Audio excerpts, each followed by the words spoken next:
कुछ लोगों ने सवाल उठाया कि भैया आप भी तो फिर जातीय की बात कर रहे हैं। बिल्कुल नहीं कर रहे हैं, क्योंकि ये सवाल आपसे नहीं पूछा जाएगा, इसलिए आपको बता रहे हैं।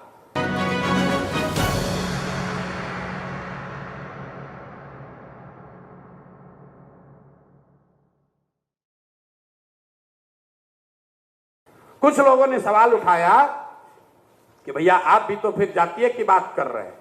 बिल्कुल नहीं कर रहे हैं, क्योंकि ये सवाल आपसे नहीं पूछा जाएगा, इसलिए आपको बता रहे हैं। लोग अगर ये कहें कि प्रशांत किशोर कह रहे हैं कि जिसकी जितनी संख्या है उसको उतनी भागीदारी दी जाएगी, तो प्रशांत किशोर में और दूसरे जाति की व्यवस्था वाले बात करने वाले दलों में फर्क क्या है? फर्क ये है कि जनसुराज का ये मानना है कि हर समाज में काबिल लोग हैं और हर काबिल आदमी किसी न किसी समाज का है। अगर बांटने वाले की नियत में खोट न हो तो ये व्यवस्था, ये सामंजस्य बनाया जा सकता है कि जिसकी जितनी संख्या है उस समाज से उतने काबिल लोगों को लाकर मंच पर बैठाया जाए। किसी को न उसकी संख्या से ज्यादा, न किसी को कम।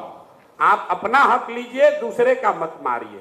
और लोग आकर हमको बताते हैं भैया ई जात वाला ही तो वोटे नहीं देगा। मेरे भाई, आप हमको वो ज्ञान मत दीजिए। कुछ लोग आ कहता है भैया यादव जी लोग हमको वोट नहीं देंगे। वोट दे या न दे, ये किसी के माथे पर नहीं लिखा है कौन वोट देगा नहीं देगा।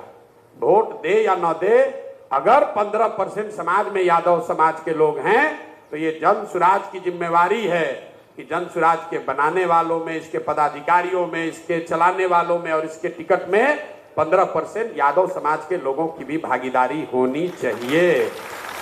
और इस भावना को आत्मसात कीजिए, इसको सीखिए, क्योंकि अगर आप नहीं कीजिएगा तो फिर वही बांटने वाली बात शुरू हो जाएगी। 100% वोट तो किसी दल को आज तक जीवन में नहीं मिला है, दुनिया में किसी को नहीं मिला। तो ये आपका हमारा काम नहीं है कि कौन हमको वोट देगा उसके आधार पर बंटवारा करें। बंटवारा उसकी क्षमता के आधार पर होनी चाहिए, बंटवारा उसका जितना हक है उसके हिसाब से होना चाहिए। कौन वोट देगा कौन वोट नहीं देगा इसके आधार पर अगर बंटवारा न किया जाए तो समाज में ये व्यवस्था बनाई जा सकती है